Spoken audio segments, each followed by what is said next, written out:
Alors dans le paragraphe 3, propriété de distributivité, on va appliquer la formule que l'on a vue en activité. Petit 1, application calcul mental. Exemple A, calcule mentalement 23 fois 101. Alors ce calcul va être possible si l'on se rend compte que 101 c'est égal à 100 plus 1.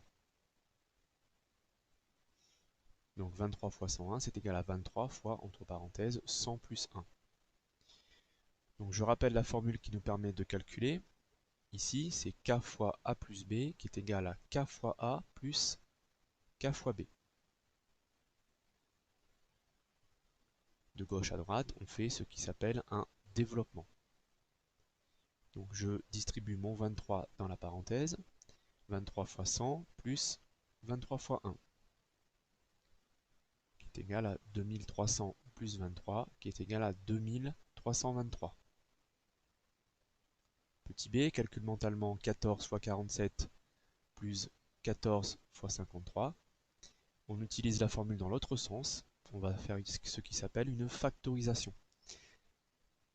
14 est ici le facteur commun. Donc on peut écrire que c'est égal à 14 fois, entre parenthèses, 47 plus 53. Entre parenthèses, ça fait 100. Donc c'est égal à 14 fois 100, qui est égal à 1400. Petit 2, on va réduire une expression littérale. Plusieurs exemples. On va donc réduire chaque expression. A égale 5x plus 3x. Eh bien 5x c'est 5 fois x plus 3 fois x. X est le facteur commun, et on peut donc écrire que c'est égal à x fois 5 plus 3, qui est égal à x fois 8, et qu'on écrit 8x. Le B, 2,4y moins 2,1y. Alors on écrit les produits, c'est égal à 2,4 fois y moins 2,1 fois y. Y est le facteur commun. Donc entre parenthèses, c'est égal à 2,4 moins 2,1 fois y. Et dans la parenthèse, ça fait 0,3. Donc B est égal à 0,3y. Alors dans le C, on peut aller un peu plus rapidement. Moins 4x plus 6x, c'est égal à 2x.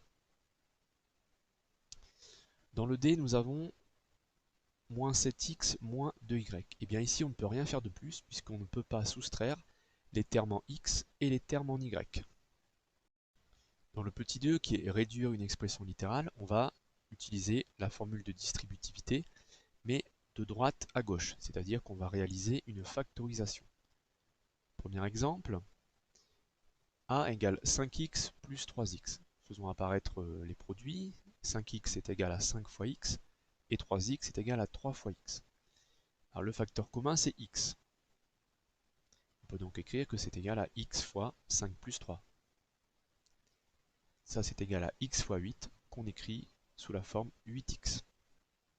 Dans le B, 2,4y moins 2,1y, on écrit les produits. On se rend compte que y est le facteur commun. Donc c'est égal à 2,4 moins 2,1 fois y, et dans la parenthèse, ça fait 0,3.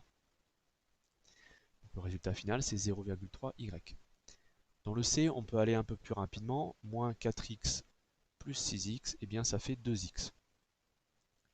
Dans le D, D est égal à moins 7x moins 2y. On n'a pas la même lettre ici et ici, donc on ne peut rien faire de plus. On ne peut pas soustraire les termes en x et les termes en y. Donc l'écriture de D reste comme elle est. Grand 4, utiliser une expression littérale. Propriété, pour utiliser une expression littérale avec certaines valeurs, on remplace dans l'expression toutes les lettres par leur valeur numérique. Exemple, lorsqu'on veut calculer l'aire d'un rectangle de longueur 7 et de largeur 3, on remplace grand L par 7 et petit l par 3. Alors la formule A égale L fois L égale à 7 fois 3, qui est égal à 21 cm². Attention, il faut parfois rétablir les signes fois avant de remplacer. C'est ce qu'on va voir dans le prochain exemple. Calcule A égale 9 plus 7x pour x égale 2. Alors 9 plus 7x est égal à 9 plus 7 fois x. On va remplacer x par 2. Et il vient A égale 9 plus 14, puisque la multiplication est prioritaire sur l'addition, qui fait 23. Remarque, utiliser une expression littérale en donnant des valeurs aux lettres n'est pas toujours notre objectif. Grand 5, tester une égalité. Définition, une égalité est constituée de deux membres, donc le membre de gauche et le membre de droite, séparés par un signe égal. Une égalité peut être vraie lorsque... Grand 5, tester une égalité. Définition, une égalité est constituée de deux membres séparés par un signe égal. Donc les deux membres. Grand 5, tester une égalité. Une égalité est constituée de deux membres, le membre de gauche et le membre de droite, séparés par un signe égal. Une égalité est vraie lorsque les deux membres ont la même valeur, sinon elle est fausse. On va faire un exemple, 4 fois 10, eh bien, ça fait 40, et 100 fois moins 60, c'est égal à 40 aussi. Donc 4 fois 10 est égal à 100 moins 60. Grand 5, tester une égalité. Une égalité est constituée de deux membres, le membre de gauche et le membre de droite, qui sont séparés par le signe égal. Une égalité est vraie lorsque les deux membres ont la même valeur, sinon elle est fausse. 4 fois 10 égale 40 et 100 moins 60 égale 40. Donc 4 fois 10 égale 100 moins 60 est une égalité qui est vraie, puisque les deux membres ont la même valeur. Faisons un autre exemple, 4 fois 10 égale 40 et 40 plus 3 égale 43. Donc 4 fois 10 égale 40 plus 3, ben c'est une égalité fausse. 40 n'est pas égal à 43. Propriété, une égalité où interviennent des expressions littérales peut être vraie pour certaines valeurs attribuées aux lettres et fausse pour d'autres. Exemple, on considère l'égalité x plus 2 égale 8. Alors cette égalité peut être vraie ou fausse, cela dépend de la valeur de x.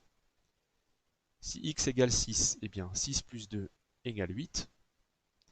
Les deux membres sont égaux, donc l'égalité est vraie pour x égale 6. Prenons maintenant x égale 9. On va calculer le membre de gauche. 9 plus 2 est égal à 11, qui est différent de 8. Donc l'égalité est fausse pour x égale 9. Méthode pour tester une égalité.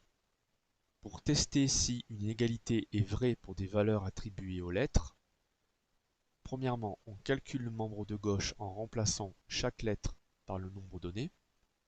Deuxièmement, on calcule le membre de droite en remplaçant chaque lettre par le nombre donné. Troisièmement, on observe si les deux membres sont égaux ou non. Quatrièmement, on fait la conclusion. Il faudra respecter le principe de séparation des calculs. Premier exemple, on veut tester l'égalité x plus 2 égale 2 fois x moins 3 pour x égale 8. Alors, on va séparer les calculs. D'une part, pour x égale 8, eh bien, le membre de gauche qui est x plus 2 est égal à 10, parce que x égale 8. Dans le membre de droite, pour x égale 8, eh bien 2 fois x moins 3, c'est égal à 2 fois 8 moins 3, qui est égal à 16 moins 3, qui est égal à 13. Les deux membres ne sont pas égaux, puisque 10 n'est pas égal à 13, donc l'égalité est fausse pour x égale 8. On veut maintenant tester en deuxième exemple la même égalité pour x égale 5. D'une part, pour x égale 5, eh bien x plus 2 c'est égal à 7. D'autre part, pour x égale 5, 2 fois x moins 3 c'est égal à 7 aussi. Les deux membres sont égaux, donc l'égalité est vraie pour x égale 5.